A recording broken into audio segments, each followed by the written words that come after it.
Astron Martínez es un activista social egresado de la primera generación de defensores de derechos humanos de Así Legal.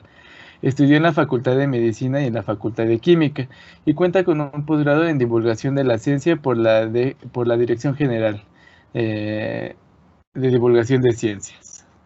Es presidente de la Asociación Civil Dibu AC de científicos LGBTI+, bueno, divulgadores científicos y activistas. Representó a México en la 40, en la Olimpiada Internacional en la Olimpiada 40 Internacional de Química en Hungría. Es ganador de concursos nacionales de teatro científico. Escribe secciones de salud y ciencia de publicaciones feministas y para otras poblaciones vulnerables. Ha realizado talleres científicos para la población indígena y personas con discapacidad en varios estados de la República. Ha realizado divulgación científica en radio, medios escritos, ferias científicas, exposiciones museísticas, teatro, redes sociales, literatura infantil, entre otros foros. Desde hace 3 años es el coordinador editorial y divulgador científico responsable de la revista de materiales avanzados del Instituto de Investigaciones en Materiales de la UNAM. Sale y por ahí, bueno, en un momento los vuelvo a poner, pero nos estuvo compartiendo en el chat tanto la liga para entrar a la revista de materiales del instituto y también por ahí dejo la liga para poder ver la página de la asociación DIBU. ¿Sale? Entonces, sin más, le cedo la palabra a Astro.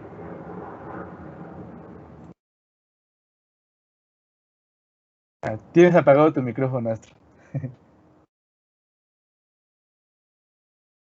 ¡Qué oso! Gracias. Sí, sí, sí, ya todo se ve. Sí, todo en Perfecto. orden. Ay, muchísimas gracias, Josh, por la presentación. Ya como dijiste, mi nombre es Astron Martínez, mi nombre legal es Astron, y pues este día les voy a hablar un poco sobre divulgación de la ciencia. Sí, se ve bien. Pero, perfecto, tenemos acá ya la presentación, entonces vamos a empezar con unas cuantas preguntas, ¿sale? La primera va a ser, ¿los electrones son más pequeños que los átomos? ¿Ustedes qué dicen, amable público? ¿Es cierto, falso, no saben? Y pues bueno, piénsenlo. Sí, los electrones sí son más pequeños que los átomos. Un tercio de la población mexicana dice que no sabe. Entonces esta pregunta les confunde mucho, sobre todo por el léxico, sobre todo por las palabras. Eso de electrones, chance lo vieron en la escuela, pero ya no se acuerdan. Eso de los átomos también. Otra pregunta. Toda la radioactividad está hecha por el ser humano. ¿Ustedes qué dicen? Si alguien quiere contestar, igual estaría como padre. Sí, no, falso, cierto. Falso.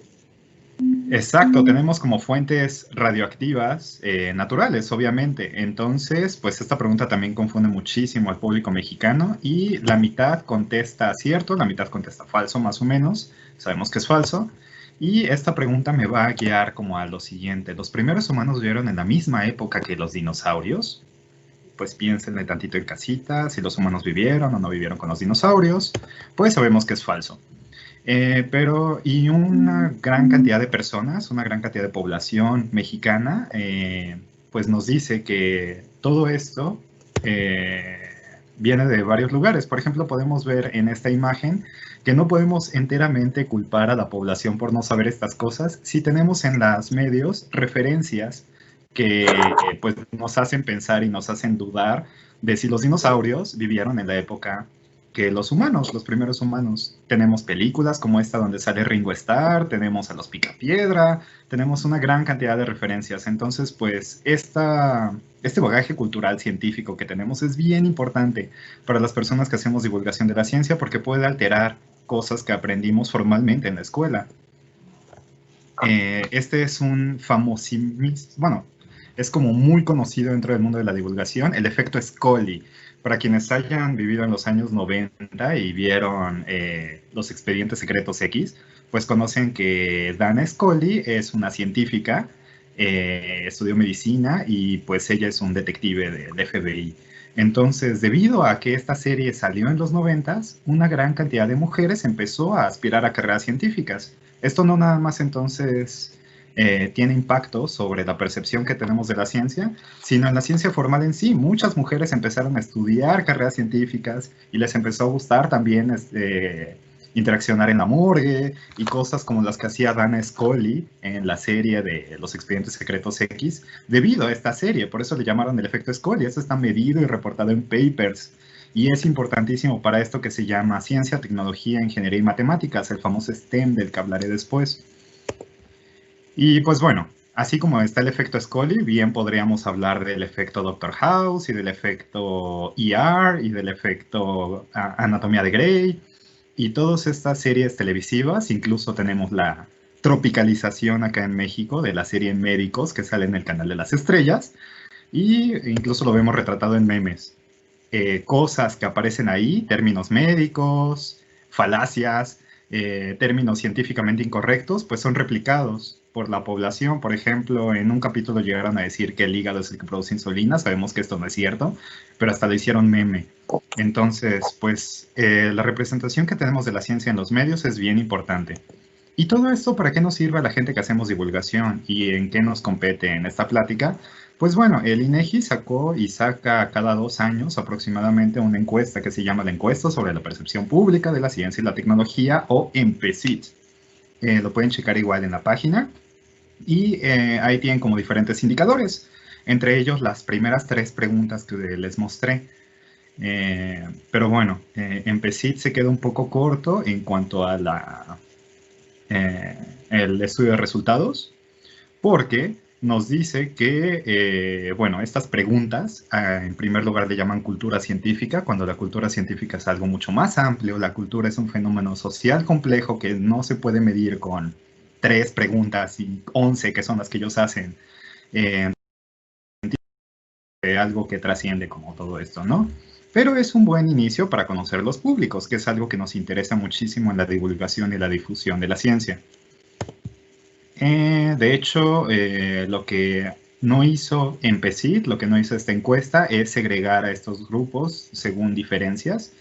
En una investigación que voy a presentar este año, que ya aceptaron la ponencia en el Congreso de Divulgación de la Ciencia en Tabasco, pues hago un estudio sobre algo que yo le llamé la escala de conocimientos fácticos, la ESF, en comparación con el nivel socioeconómico de las personas y también con la identidad de género de las personas y con el grado conservador de las personas. Esto ya se ha reportado en otros países, pero nunca lo habían medido acá en México y pues yo me puse a medirlo. Resulta que las personas que son poco conservadoras tienen un mejor puntaje en la escala de conocimientos fácticos que las personas que son muy conservadoras y muy mochas. Y en el nivel socioeconómico también vemos que hay un sesgo enorme. Esto ya lo habían reportado en la UNAM. Por ejemplo, ahorita los aspirantes que se quedaron, ¿de qué nivel socioeconómico son estas personas? Pues todo esto se puede estudiar. Entonces esto es básico para hablar de la divulgación de la ciencia, es lo primero con lo que yo quiero empezar. Es conocer los públicos. La palabra divulgación y la palabra popularización de la ciencia vienen justamente de estas palabras, de vulgo y de pópulo. Pópulo, pueblo. Y vulgo, el pueblo, que pues no son los nobles, ¿no? De ahí viene divulgación y popularización. Por eso esto es bien importante. Se enfoca en los públicos. Para hablar de la divulgación clásica tenemos muchísimos ejemplos y hay varias analogías. A mí me gusta mucho utilizar esta. Galileo fue de las primeras personas que empezó a divulgar la ciencia, ya que si recuerdan un poco de historia de la ciencia, en el siglo XVI y antes, la ciencia se hablaba, se escribía y se publicaba en latín o en otras lenguas como europeas. Entonces el pueblo no tenía acceso a la ciencia, solo los aristócratas o las personas que podían entender latín podían entender de ciencia y hablar de ciencia y comunicarse con los científicos. Igual que las misas, hasta hace algunos años las misas católicas pues también eran en latín. Entonces Galileo lo que hizo como divulgador fue justamente eso, decir, no, yo quiero que el pueblo me entienda, yo quiero que mis pares me entiendan. Entonces él empezó a publicar en italiano, el idioma. Y pues en México no nos quedamos atrás. José Antonio Alzate, un grande de la divulgación de la ciencia en México, él vivió en el mismo tiempo más o menos que Sor Juana, siglo XVIII. De hecho es el sobrino nieto de Sor Juana. Entonces, pues en el siglo XVIII él escribía en español, no en latín, y en náhuatl. también en las lenguas indígenas acá en México. Pues todos sus trabajos científicos los ponía en estos lenguajes. De hecho, esto es bien padre porque José Antonio Alzate es la persona que tiene el gran honor en México de que un pueblo en México lleva su nombre, Ozumba de Alzate, o el pueblo de Ozumba está en las faldas de Popocatépetl, aquí a como hora y media de la Ciudad de México, y se lleva el nombre de Alzate, Ozumba de Alzate. Entonces es el único pueblo de todo México que lleva el nombre de un científico o un protocientífico o un divulgador científico, como le quieran llamar. De hecho, ahí en la fotografía de arriba podemos ver que tienen a Alzate en grande, engalanando la ciudad. Abajo son unas fotografías de unos talleres científicos que nos invitaron a llevar hace, creo que 2 años o algo así, a justamente este evento científico grandísimo que hacen en Ozumba en honor a Alzate. La divulgación de la ciencia puede tomar muchas formas, talleres científicos es una de tantas. Si quieren saber un poco más sobre José Antonio Alzate, el gran comercial de toda la vida, pues pueden verlo en nuestra Materiales Avanzados, la revista de divulgación del Instituto de Materiales. Las ligas están ya en los comentarios, las puse hace rato, igual Josh ahorita me puede ayudar a compartirlas. Y en el número 30 del año pasado pueden checar la biografía de José Antonio Alzate Ramírez para saber más de sus contribuciones. Fue un hombre interesantísimo. Él propuso ya desde el siglo XVIII la legalización de la marihuana, por ejemplo, y la no criminalización de las drogas. Entre sus contribuciones científicas pues está el azogue, que sabemos que es el mercurio, el sulfuro de mercurio, del cinabrio, ya que no se podía extraer de muchos lugares de México. Él propuso varios mecanismos para eso. Como todo buen polímata de su tiempo, aparte era un artista, aparte se metía en política, editó uno de los primeros periódicos científicos, les digo, acá en México, además de que lo hacía en náhuatl también, entonces es completamente divulgativo. No quería comunicarse con sus pares en latín, en palabras que no entendieran, sino en español, en náhuatl y en otras cosas, para que todo el mundo lo entendiera. Esa es la idea de la divulgación científica. Inventó los flotadores del baño, esta cosita que tenemos en todos los baños que flota y ayuda a que se cierre, pues eso es un invento de José Antonio Alzate para el mundo. Y pues sí, hizo muchísimas cosas. En astronomía vio el tránsito de Mercurio y el tránsito de Venus. Está padrísima su biografía, léanla. La pueden checar, les digo, en nuestra página Materiales Avanzados. Ahí está la edición digital, ahí chequen el número y pues se meten y la pueden ver, ¿va? Regresamos entonces al concepto de qué es la divulgación y qué es la popularización. En una imagen clásica, la divulgación o la popularización de la ciencia lo que pretende es comunicar dos mundos a través de un puente imaginario. El mundo de las ciencias naturales y exactas, de las matemáticas, de la física, de la ingeniería, con la sociedad y con las humanidades, con las artes, con este otro mundo, en estos mundos paralelos. A mí no me encanta esta analogía, pero pues funciona muy bien para los efectos que vamos a platicar ahorita. Y justamente es lo que hacemos los divulgadores, como ese trenecito que va aquí en la pintura de José María Velasco, el gran paisajista de México, es transportar de un mundo a otro mundo. También se puede ver como una traducción en ese aspecto. Los divulgadores de la ciencia lo que hacemos es traducir del lenguaje cientificoide al lenguaje cotidiano. La analogía que sí me gusta más y que podemos ver en Ciudad Universitaria, pues es este mural precioso que está atrás de todas las credenciales de quienes en rectoría, es de Siqueiros, y se llama la Universidad del Pueblo, el pueblo a la universidad. Es justamente esta idea, transportar como de un lado a otro el conocimiento, no sin antes traducirlo y hacerlo inteligible, entendible y ameno para el público. Esa es la divulgación. Ahora vamos a algunos cuantos tips de divulgación. Es difícil hacer un manual para divulgadores porque la divulgación es un poco más un arte.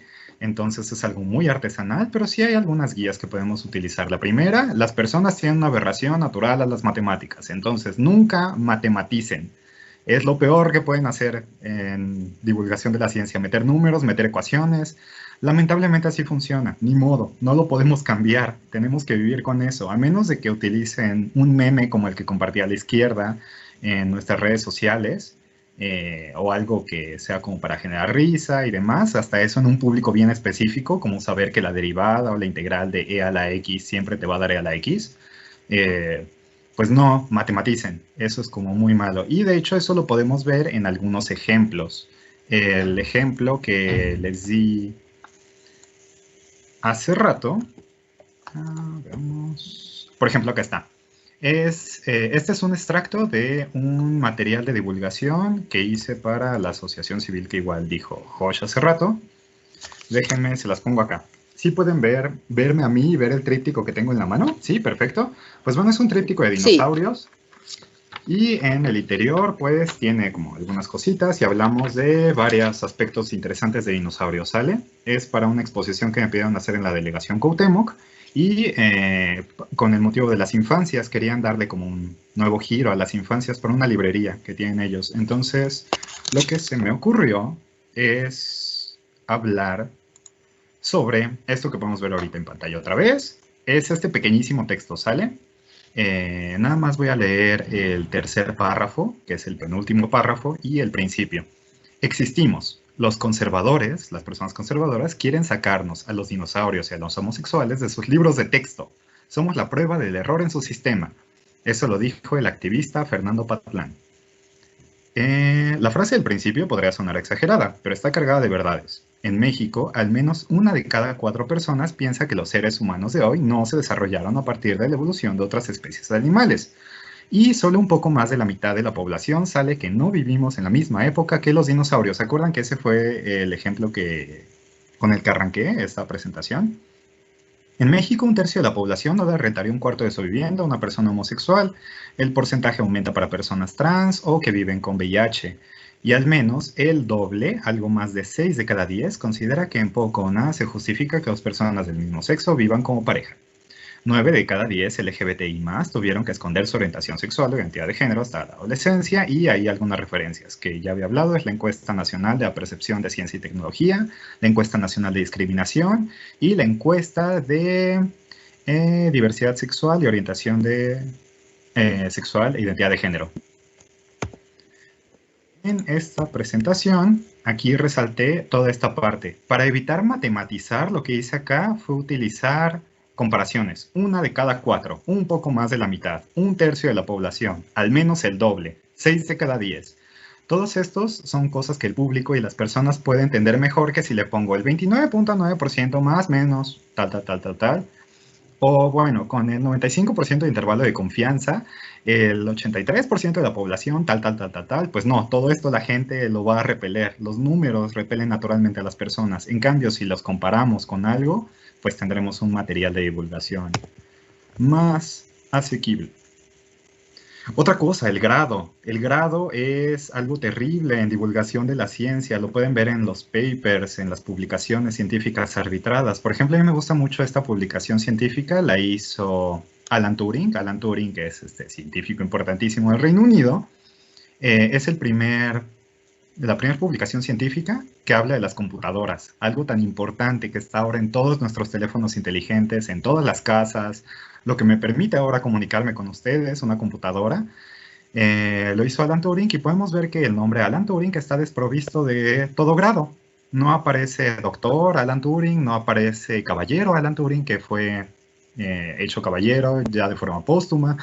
No aparece nada atrás de su nombre, simplemente Alan Turing. No necesitamos ponerle grado, no necesitamos ponerle doctor, no necesitamos ponerle investigador, no necesitamos ponerle nada. Esto también funciona para las referencias. Este es otro material de divulgación científica que hice. Habla sobre la incidencia de calvicie y cómo esto se asocia con algunos tipos de cánceres y con enfermedades cardíacas. Resulta que si una persona tiene calvicie en la coronilla, que es la imagen que se puede ver abajo, coronilla o frontal y coronilla, tiene un 50% más de probabilidad de padecer enfermedades cardíacas o cáncer de próstata. Pues bueno, a pesar de que este material de divulgación científica se ve como muy inocuo, son 1, 2, 3, 4 párrafos pequeñitos, pues tiene muchísimas referencias, que obviamente si los pongo, además de que la gente no me va a entender, se va a espantar de tantísimas referencias. De aquí salen todas las verdades científicas, así que pues eviten esta clase de cosas, grados, referenciar todo. Esto viene mucho de la tradición de la academia y lo puedo entender. También estoy en una carrera científica de el argumento ad hominem. Acá tenemos algunos métodos que utilizan los negacionistas para tratar de disuadirnos y entender pseudociencias y otras cosas que son falsas. Si se van en la línea de L, que es falacias lógicas, vamos a ver en la primera rama el argumento ad hominem. Ad hominem se refiere a querer validar algo por la postura de autoridad. Es decir, si te lo dice un doctor es porque vale más. Si te lo dice un médico es por lo que vale más. Y si se ponen a pensarlo, esto es como muy arcaico. Y qué mal que la ciencia lo replique. Antes pues teníamos estas figuras de autoridad en los pueblos, por ejemplo, lo que el padre decía era la verdad de Dios, lo que el abogado decía era la verdad del Estado y lo que el médico decía era la verdad del cuerpo, incluso para las mujeres, por ejemplo. Si un médico quería hacer chanchullo con algún cliente, podía decirle, ay, bueno, si tu esposa te molesta, yo en cualquier momento te hago acá una receta médica que diga que tu esposa tiene histeria femenina y con mi firma de médico y mi cédula profesional. Entonces, de esa forma podían meter a las esposas incómodas de varios políticos a hospitales y demás clínicas psiquiátricas como la Castañeda en México. Incluso tenían un pabellón entero para estas mujeres políticamente disidentes. Esto es ad hominem y es lo que se hace con la ciencia. Esto también es ad hominem y en la ciencia lo estamos naturalizando y lo estamos fomentando, que cada palabra, cada frase, cada afirmación que estoy haciendo la tengo que validar a través de las personas. Y no solo eso, lo ponderamos. Si viene de un instituto como la UNAM, pues vale más que si viene de la Universidad de Tlaxcala en esta escala arbitraria, horrible de valores. Si es publicado un paper científico, una publicación científica arbitrada por un HHH, doctor, posgraduado en ciencias, bla, bla, bla, bla, bla, bla, se supone vale más, ¿no? Entonces, pues esto finalmente es ad hominem y es horrible porque vemos acá que es una de las técnicas que incluso se puede utilizar para desvirtuar el conocimiento científico. Otro consejo importantísimo de la divulgación, los distensores. Distensor, en física lo podemos ver, es algo que le quita atención a algo. Y para aquellos que vieron el mundo de Big Man, en el canal 11, pues esto lo hacía Big Man a cada rato, en la escena de los pingüinos. Cuando una persona habla de ciencia y habla y habla y habla y habla, necesitas meter algo para que se relaje. La mente no puede tener como la atención focalizada más de 4 minutos y la atención dispersa más de 12. Entonces cada 4 o cada 12 tienes que meter un chiste malo, tienes que meter una imagen, tienes que meter una escena de pingüinos, que es lo que hacían en el mundo de Big Man. No sé si se acuerdan quienes vieron el mundo de Big Man, que después de que hablan de un tema muy serio, la gravedad es esto, ¿no? Y tiene 9.81 metros sobre segundo al cuadrado. O algo así, donde meten invariablemente números, pues tienen que relajar al público metiendo distensores y metían la escena de los pingüinos, en la que los pingüinos hacían chistes. Otro de los horribles vicios que tanto tiene la academia. Incluso en las primeras páginas de las tesis y de los trabajos académicos van a ver una página entera de siglas y abreviaturas. Los divulgadores odiamos las siglas. Subempleado, recursos humanos ocupados en ciencia y tecnología, sendos menesterosos, cuasi vulnerados, cuasi en cursivas porque es una palabra extranjera, en derechos humanos. Solo un parte por billón atiende la cuota según los estudios de género en, otra palabra que ya les había mencionado al principio, ciencia, tecnología, ingeniería y matemáticas. Muy diferente a si agarrara como divulgador y tomara ese texto y lo cambiara por quien trabaja en ciencia y tecnología bien lo sabe. De las poquísimas plazas que hay, las mujeres en cargos directivos, indígenas o personas vulneradas en materia de derechos humanos, ocupan no muchos puestos. Digo exactamente lo mismo acá y acá.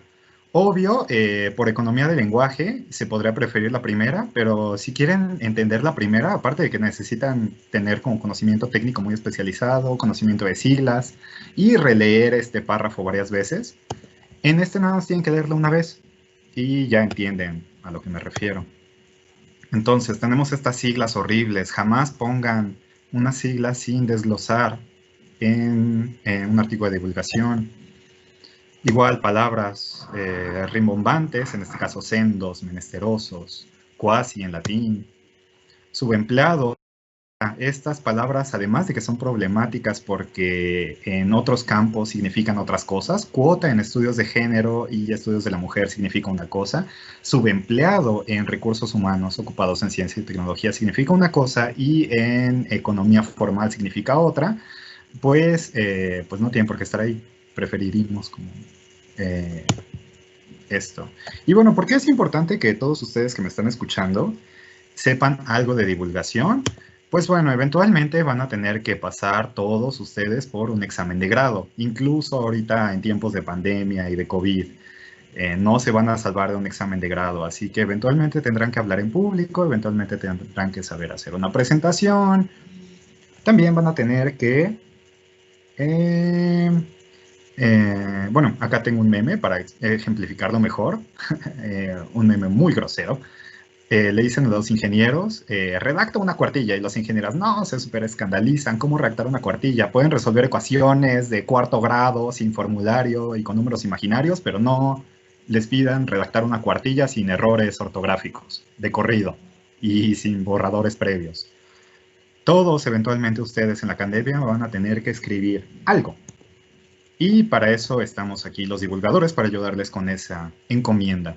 Desde una carta de presentación van a tener que escribir su currículum, ya sea el extendido horrible que les pide CONACYT, hasta un currículum abreviado, una semblanza, todos los artículos que publiquen los tienen que escribir ustedes, capítulos de libro. Entonces, sí, eventualmente van a tener que escribir en su carrera y en la vida diaria. Así que, pues esto es importante y para eso la divulgación nos ayuda muchísimo.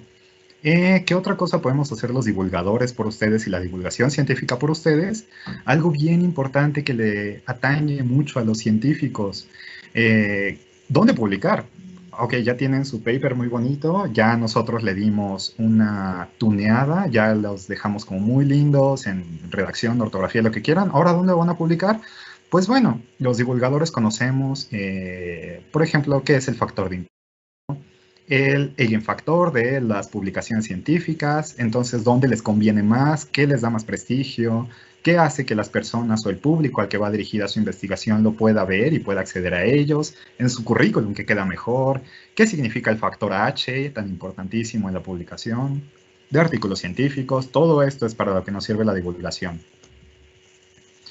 Otra parte, el lenguaje, la precisión del lenguaje.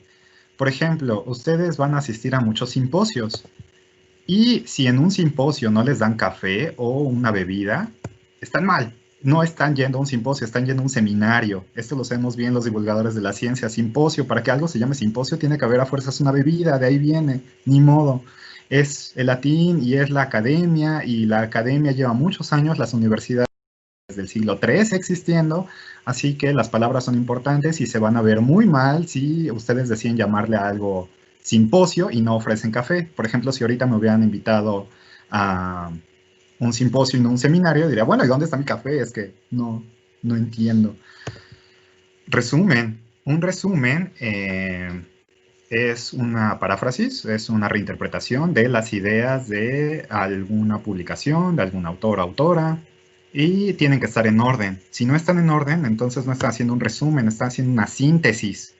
Y pues esa también es precisión del lenguaje. Entonces acá tengo un ejemplo. Este es un microrrelato de un divulgador científico, Arthur C. Clarke. Si yo les dijera, ok, niños y niñas, mañana tienen tarea hacer un resumen o una síntesis de este cuento que no mide más de 30 palabras. Y dijo Dios, borrar líneas 1 Aleph, cargar, ejecutar. Y el universo existir. Entonces ponderó durante unos pocos eones, suspiró y añadió, eliminar. Nunca había existido. Este ya es un microrrelato de ciencia ficción, hablando de que en el ejemplo anterior pues puse un algoritmo para ordenar factores, para ejemplificar que en un resumen las ideas tienes que ir en orden, si no están en orden es una síntesis. Pues bueno, es imposible hacer un resumen o una síntesis de este microrrelato, porque por definición un resumen y una síntesis tiene que ser más pequeña que el trabajo original.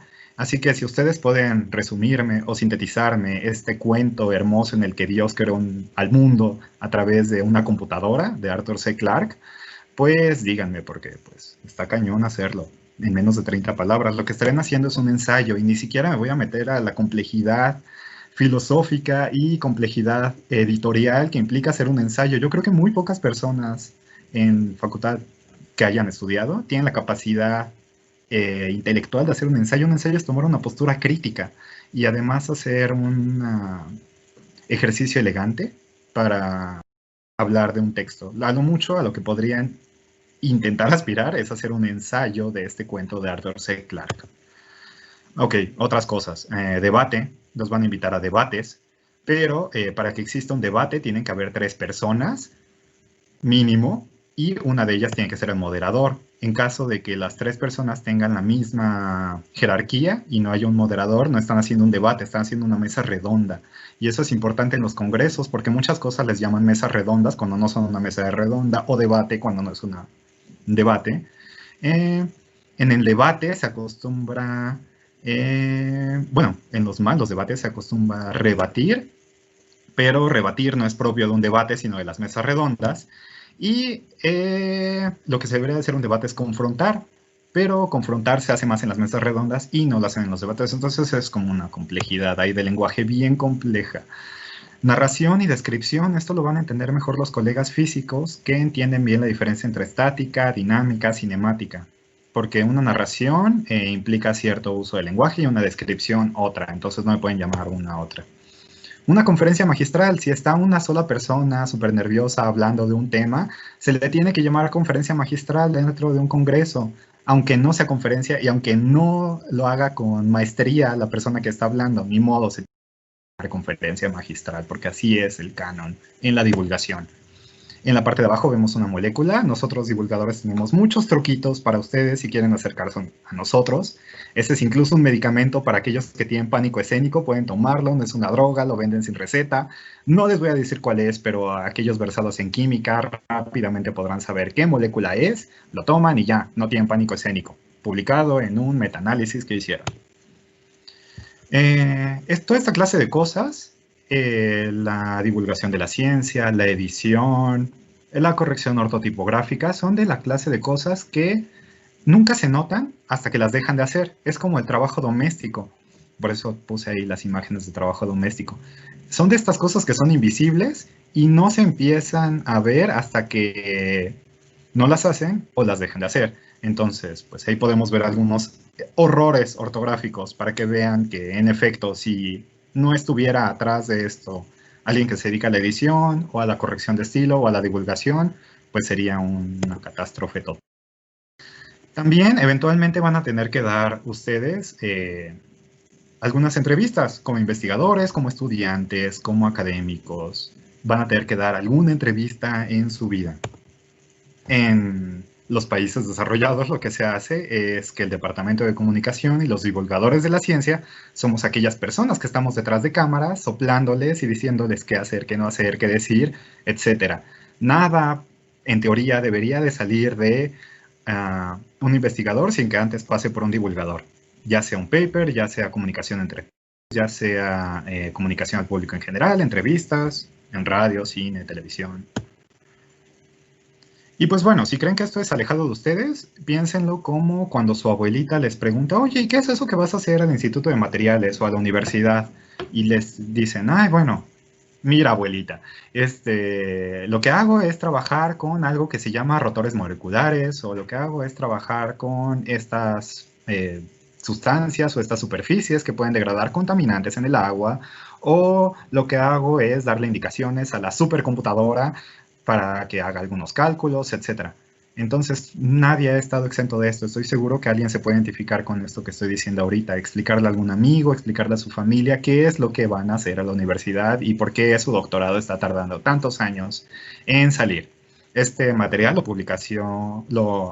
una publicación de CONACYT y no está exento de errores. Los divulgadores no estamos exentos de errores. Si a mí me pusieran a revisar esto, por ejemplo, que ya tiene unos años, pues diría, desde la parte iconográfica, ¿por qué es una pareja heterosexual la que está dándose de la mano? ¿Por qué la mujer es rubia?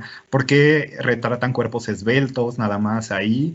En el caso del lado derecho, ¿por qué siempre los científicos son viejitos, de barba blanca, calvos, con lentes? ¿Por qué no hay, como existe en la vida real, científicas mujeres jóvenes o de más diversidad de personas.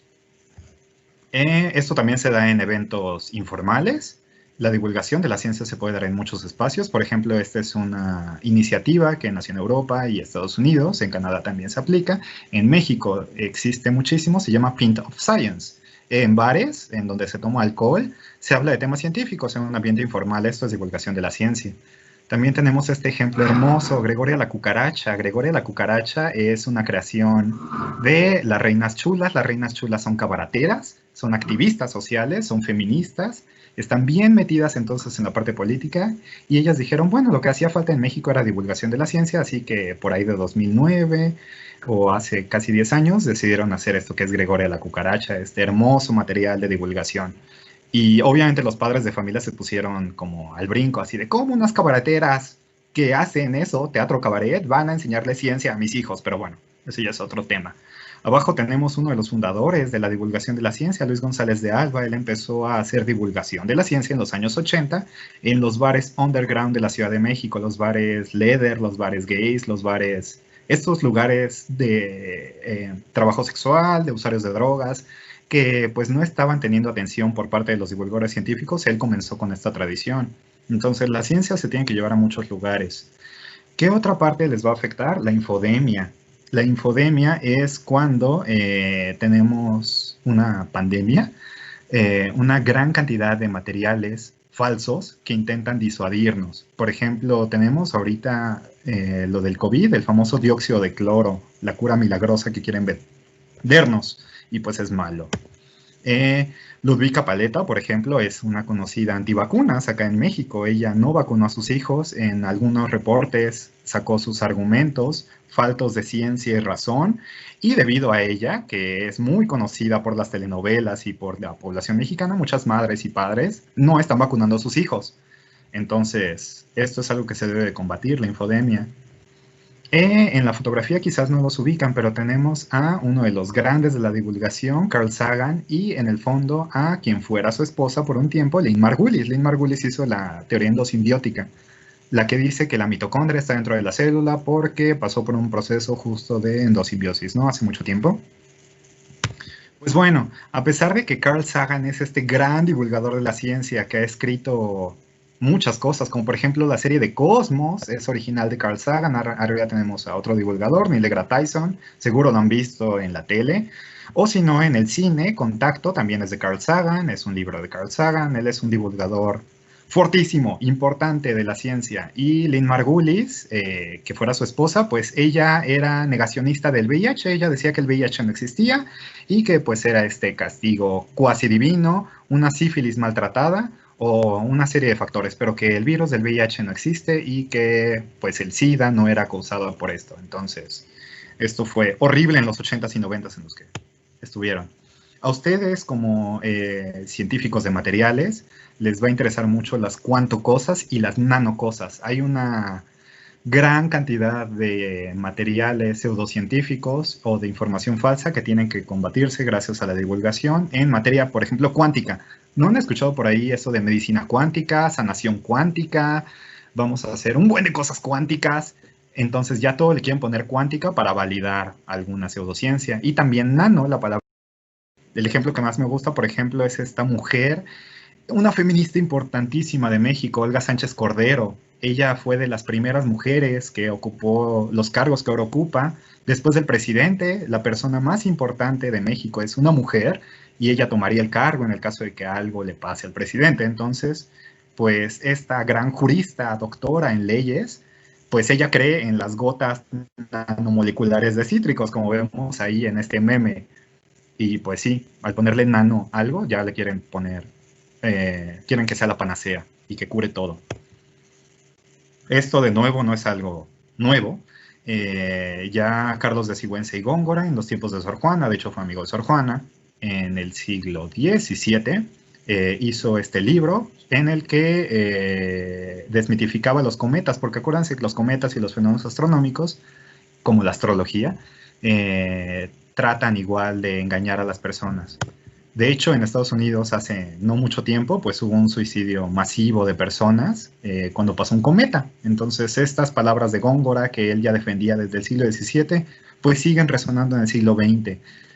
Eh, ay, Linus Pauling, la única persona en todo el mundo que ha ganado 2 premios Nobel, un premio Nobel científico y el premio Nobel de la Paz. Entonces, la única persona que ha ganado estos tan disímiles premios Nobel de todos, uno en un campo no científico y otro en campo científico, pues él creía muchísimo en las propiedades curativas de la vitamina C. Había un chanchullo por ahí con algunas empresas, pero de eso ya hablaré después. Y de hecho a él le debemos el mito que actualmente nos sigue persiguiendo de que la vitamina C es buena para el resfrío común y las defensas en tiempos invernales, que es falso. Ana misma tenía algunos de estos prejuicios y era parte de esta infodemia. Ella cuando era niña no comía queso, entonces ella pensaba que el queso hacía tontos a los niños. Si quieren leer más de Sor Juana, pueden irse a nuestra revista en el número actual, Materiales Avanzados número 32, ahí tenemos un gran artículo de Sor Juana. La Guerra de los Mundos, este es otro ejemplo clásico. La Guerra de los Mundos es un libro de ciencia ficción de H.G. Wells en los años 30. Se hizo un tipo de radionovela, se hizo una lectura dramatizada en la radio y pues las personas que estaban escuchando la radio se espantaron horrible porque creyeron que todo lo que estaban diciendo ahí era verdad, de que los extraterrestres venían y de los ataques y demás que pueden ver en películas o leer en el libro original. Entonces la divulgación de la ciencia tiene un papel fundamental en nuestra vida y es parte de nuestra responsabilidad acabar con todos estos mitos. Y ya he hablado mucho de la divulgación en varios medios, radio, cine, entrevistas, talleres, redes sociales, artículos de divulgación y divulgación, teatro. El teatro es un olvidado enorme de la divulgación de la ciencia. Acá tenemos a uno de los pioneros del teatro, Carl de Yarasi. De Yarasi hizo esta obra de teatro Oxígeno. Él trabajó acá en México, fue precursor de la industria de las hormonas en México y era químico y dramaturgo.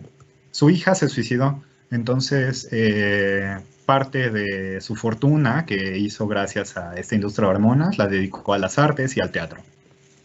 Roald Hoffman, uno de sus pares, también dramaturgo, él se dedicó un poco más a la poesía. Acá tengo un fragmento hermoso de poesía que hizo Roald Hoffman y les voy a recomendar también un libro escrito por Hoffman que se llama Química Imaginada. No sé si pueden verme, sí me pueden ver, no me pueden ver. Es este libro de Roald Hoffman, ¿sale? Perfecto. Pues bueno, si quieren un poco más de divulgación de la ciencia dura, pues les recomiendo mucho Hoffman y este librito, ¿sale? Bien, regresando a nuestra presentación. En cuanto a divulgación de los materiales, este es un artículo que también salió en el número 32 de nuestra revista. Es buenísimo, para mí es de lo mejor que y no lo van a encontrar en un artículo, lo van a encontrar en la sección de noticias. ¿Cómo ayuda la ciencia de los materiales en la batalla contra el coronavirus? La divulgación, si les interesó algo de lo que he hablado, tiene un campo enorme de acción. Acá, por ejemplo, tenemos un estudio que hicieron divulgadores sobre los años más productivos de un astrónomo. Entonces, que contraten o no contraten investigadores puede depender incluso de un divulgador científico. Si resulta que los años más productivos de un científico están a los 45 años en el campo de la astronomía, pues obviamente van a favorecer a los científicos que están entre 40 y 50 años y no les van a dar chamba a los que tienen más de 50 o menos de 40. Esto viola algunos derechos humanos, pero ha pasado y son estudios y son publicaciones científicas y no nada más en astronomía. Así como yo tengo la información de algún otro divulgador con gusto les puede dar la información de cuáles son los años más productivos de un artista, de un químico, de un economista. Está la parte del género. Este es otro libro que sacó el Instituto de Investigaciones en Materiales, la idea original de Montserrat Bizarro Sordo sobre mujeres sembrando conciencias, todas las interseccionalidades que hay de la ciencia con temas de género, pues es un tema abierto de estudio que no se está hablando.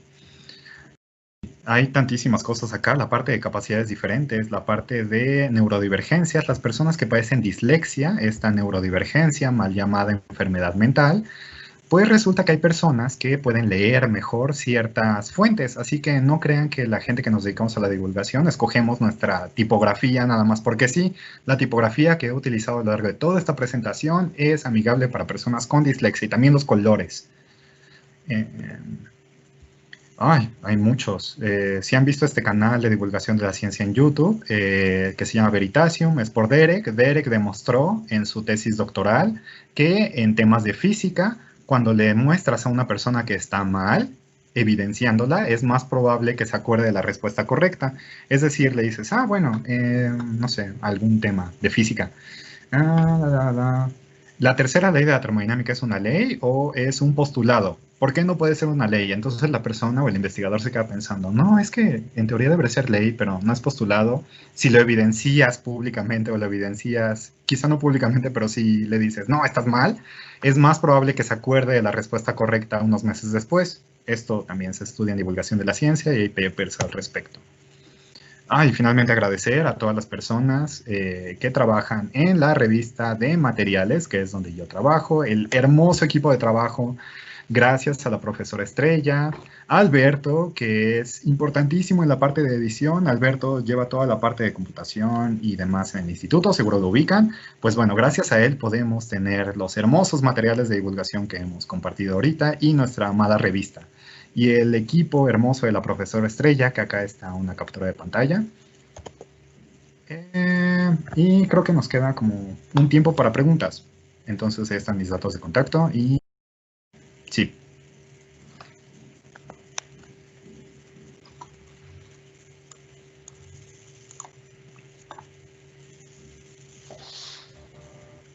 Bueno, pues no sé cómo andes de tiempo, Astron, para algunas preguntas. Bien, sí. Ok, bueno, si quieren, pues, bueno, Sara nos estará moderando esta parte. Si quieren escribirlas por el chat, o ya sea que levanten la manita para hacer las preguntas, ¿vale? Por su micrófono abierto.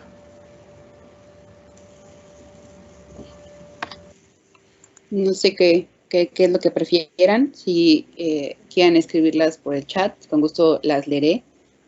O prefieran levantar la mano o abrir sus micrófonos, por favor. Alguna pregunta que alguno de ustedes tenga.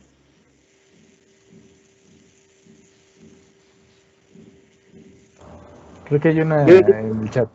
Perdón. Sí, espérame, deja busco.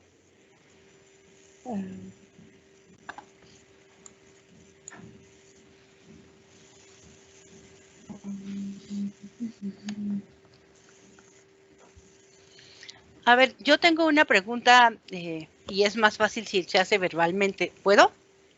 Adelante, doctora, por favor. Sí. Astron, felicidades. Me encantó tu plática. Lo hiciste magistralmente. Dijiste muchas cosas y es tan apabullante la información que das que se me está olvidando lo que quisiera preguntarte. Tengo la ventaja de poder preguntártelo después porque tengo la enorme fortuna de contar contigo en nuestro equipo de trabajo. Pero algo que sí me llamó la atención es estos, no les llamaste dilatadores, distensores. Sí, los distensores es algo. Sí. Entonces, a ver, el usar distensores, y creo que es algo que le conviene a todo mundo para dar clase, por ejemplo. Creo que al final no me quedó claro si es necesario utilizar estos distensores o es una mala práctica. Es una mala práctica en la difusión, pero es una excelente práctica en la divulgación y en dando clases, justamente. Los distensores nos ayudan muchísimo y pueden tomar muchas formas. Por ejemplo, cuando vamos a tener un texto muy grande, lo que se hace en edición es poner una referencia al principio, como esta que vemos aquí, en cursiva. Es el primer pedacito, es el arranque de un texto y eso nos ayuda a quitar la tensión. Si ya de por sí las personas ven un texto grande y dicen, ¡ay no, qué tedioso! Pues al principio, casi como cuando empiezan con un chiste, pues en la parte escrita es empezar con una cita, empezar con algo para remarcar, eso es un distensor. En clase también se acostumbra mucho y para esto hay investigación activa. Lo que se hace en la divulgación de la ciencia profesional es meter a las personas en una cámara de Hessel, que son estas cámaras como la que han visto en no sé, las series detectivescas, donde es como un espejo y solo las personas que están atrás de ese espejo pueden ver. Eso se hace en divulgación para ver cuánta atención prestan las personas a ciertos materiales, porque no es la misma en una clase de termodinámica que en una clase de álgebra, que en una clase de economía. Entonces, por eso se utilizan estos medidores. Así que sí, usen tantos distensores como puedan, les va a ayudar mucho. ¿Y qué sugieres? ¿Y qué sugieres así? Danos unos 3 ejemplitos de distensores adecuados para relajar el ambiente. Lo que poner más atención. En clase, por ejemplo, lo que utilizan mucho es lo de trabajo en equipo. Entonces meten esta parte en la que los alumnos se tienen que parar y tienen que ponerse en bancas y demás. Esto ya es un distensor en sí mismo. Las presentaciones también, que no sean presentaciones muy largas. 20 minutos es lo ideal para una presentación y después pasar a pizarrón y después regresar a la presentación. Ese es otro buen distensor. Y actualmente con toda la multimedia que tenemos, eso ayuda muchísimo. De hecho, en estudios que se han hecho en clases de inglés, vieron que los niños en primaria, por alguna razón, les encantaban las clases de inglés, aunque no se destacaran precisamente en eso, aunque no les gustara el idioma, aunque no les gustara estudiar, pero inglés, no sé si se acuerdan cuando tomaron inglés o algún otro idioma, la maestra llevaba su grabadorcita y ponía alguna cosa, ¿no? O ponía algún video, o típico, las clases de chatting o conversación cara a cara. Entonces, todos estos son distensores que se pueden utilizar en clase. En materiales escritos son otros, en teatro es otro, la divulgación tiene muchos medios. Ok, muchas gracias. Sí, ¿tenemos preguntas escritas? Sí, te voy a leer las que han llegado. Sí. Liliana pregunta, sin el uso de referencias en el material de difusión científica, ¿cómo podemos distinguir entre la información validada científicamente y la que no? Ay, eso, Liliana, qué bueno que lo mencionas, es como el meollo del asunto. Pero actualmente estamos en una época de la posverdad, entonces la posverdad nos dice, pues créeme o no me creas, si me quieres creer está bien, y si no me vas a creer también está bien. Finalmente así funciona la posverdad y así funciona. En mi estadística, a mí me gusta mucho esta parte de la estadística. Cuando yo hice números, me consta a mí mismo porque hice las mediciones en un evento de divulgación científica que se llama Noche de las Estrellas. Hice una pregunta que era, los seres humanos ya hemos llegado a la Luna y personas con escala de conocimientos fácticos muy alto, es decir, con un elevado nivel de cultura científica, de nivel socioeconómico alto, especialistas en su campo, son escépticos algunos del aterrizaje lunar. Eso nos dice lo que los especialistas ya habían mencionado antes. Saber o no saber ciencia no va a hacer que cambies de opinión. Ya lo dije con Lynn Margulis, el ejemplo de la esposa de Carl Sagan, incluso siendo la esposa de un divulgador científico importante, no va a hacer que ella deje de creer en el negacionismo del VIH, o el 9/11, ella también creía que lo de las Torres Gemelas o montado, y que nunca existió. Entonces, pues, nada de lo que yo te diga va a ser convencerte, así que créeme que poner muchas referencias y poner cosas no va a hacer que me creas más o me creas menos, eso sabemos los divulgadores. Así que, pues, esa sería la respuesta a eso. Gracias. Erika pregunta, ¿qué consejos nos da para iniciarnos en la divulgación? Ay, Erika, me hace sentir como muy viejo, no soy tan viejo. ¿Qué consejo te puedo dar, Erika? Pues leer muchos materiales de divulgación. Afortunadamente hay tantos, entonces escoge un medio que a ti te guste. Si te gusta el cine, hay muchas películas que con gusto te puedo recomendar. Si te gusta el teatro, hay mucho teatro científico. Si te gusta la poesía, puedes leer poesía científica. Entonces, agarra el medio que te gusta y ahí búscale ciencia. Siempre la vas a hallar.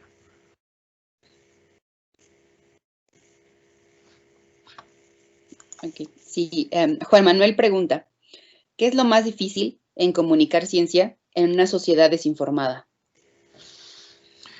En una sociedad desinformada, lo más difícil para comunicar ciencia es hacerles ver a las personas que la ciencia está a su alrededor y que tiene que ver con ellos, que no es algo externo, que no es algo que solo hace cierto factor, cierto grupo privilegiado de la sociedad, sino que está en todos nosotros y que todos debemos contribuir a ella.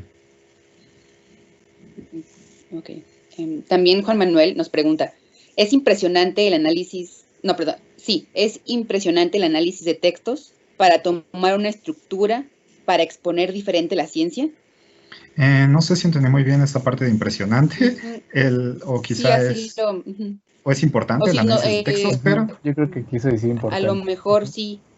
Ajá.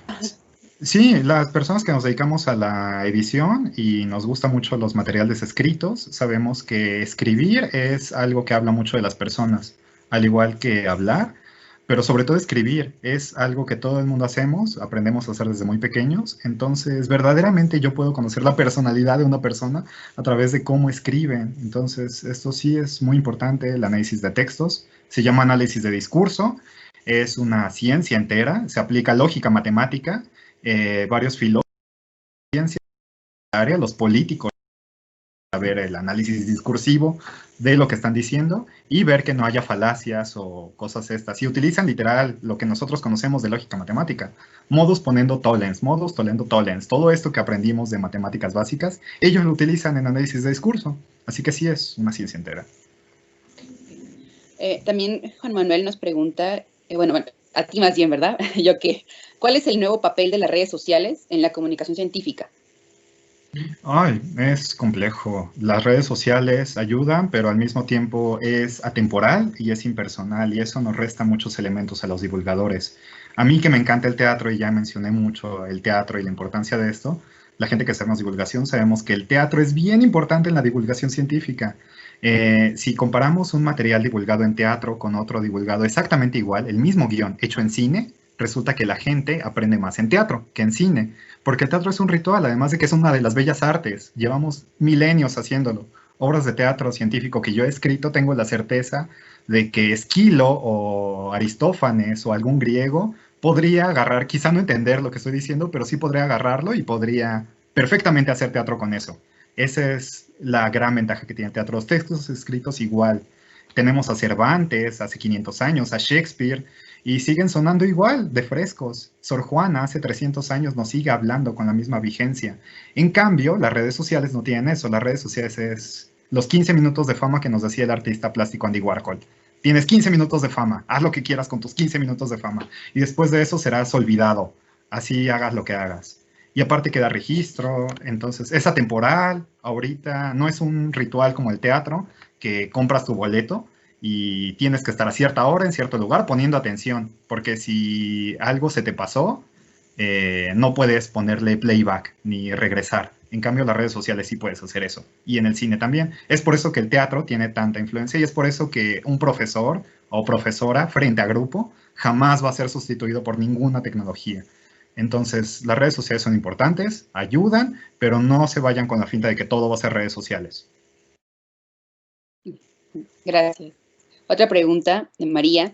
Dice, ¿cómo se pueden usar estos distensores en época de virtualidad?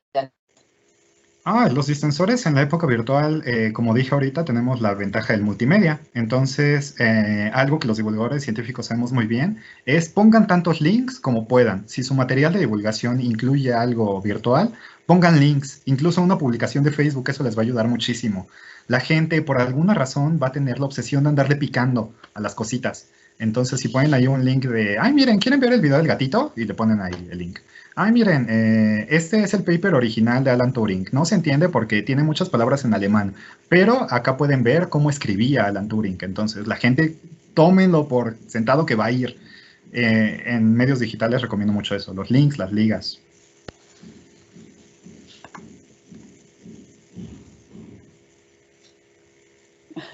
Este no es una pregunta, pero vale la pena leerla. Astron, excelente charla. Mucha información transmitida con calidad, precisión y sencillez. Saludos. Gracias, qué amable. Una pregunta de Andrés Guillermo. ¿Has tenido que sacrificar contenido científico en alguna publicación por el tipo de público? Completamente. Sí. Esto es bien interesante. La divulgación de la ciencia y los divulgadores, quizá más que estos truquitos que les di, el buen ejemplo de un divulgador es tener la balanza. Las personas que hacemos divulgación tenemos que tener muy bien el equilibrio entre contenido científico y no aburrir al público. Te puedo meter tanto contenido científico como quieras, pero muy probablemente voy a perder público. O puedo quitarle muchísimo, pero va a acabar siendo un libro infantil que pues no va a tener como mucha gracia. Nunca se pueden asumir públicos tontos. Eso es bien importante en la divulgación de la ciencia. Es esta balanza eterna. Entonces, la buena divulgación es, en efecto, balancear contenido, forma y fondo. Ok, sí. Las demás son comentarios de muchas gracias por la excelente plática, excelente presentación, y agradecen por tu presentación. No veo otra pregunta, no sé si haya todavía alguien que quiera preguntar algo. No es exactamente una pregunta, pero creo que valdría la pena para cerrar esta plática, que nos recomiendes algún par de obras de teatro que tú sugieras para que todos tengamos esa información. Yo te lo puedo preguntar en privado, insisto, pero creo que para todos sería interesante saberlo. Recomiéndanos 2 obras de teatro. Ok, pues bueno, una de las que mostré en la presentación, Galileo Galilei, la hizo Bertolt Brecht. Bertolt Brecht es uno de los grandes del teatro. Así como Inglaterra tiene a Shakespeare, los alemanes dicen que a ese grado está Brecht en el teatro alemán. Brecht es el gran dramaturgo alemán y él escribió una obra de teatro científico que se llama Galileo Galilei. Entonces la pueden ver en YouTube gratis, en español. Entonces vale muchísimo la pena. Estados Unidos sacó una cosa que se llama Teatro del Mundo. Hicieron la grabación de varias obras de teatro, las pusieron en una cápsula cerrada, hermética, con nitrógeno para que no se degradara el celuloide, que era lo que se utilizaba en ese tiempo, y la enterraron. Así de valiosa es esta obra de teatro. Estados Unidos dijo, voy a gastar dinero, voy a invertir en esto para que las futuras generaciones puedan conocer la belleza que tuvimos. Entonces, entre esas obras de teatro, agarraron a Brecht y agarraron a Galileo. Esa es una imperdible. Se ha montado pocas veces en México, pero les digo, lo pueden ver en YouTube, afortunados medios digitales. Y hay otra que me guste. A todos los de física que nos están viendo ahorita, también se hizo película. Copenhagen. Es una obra hermosa sobre Heisenberg, sobre Niels Bohr y su alumno, del principio de incertidumbre, justamente. Es muy bonita.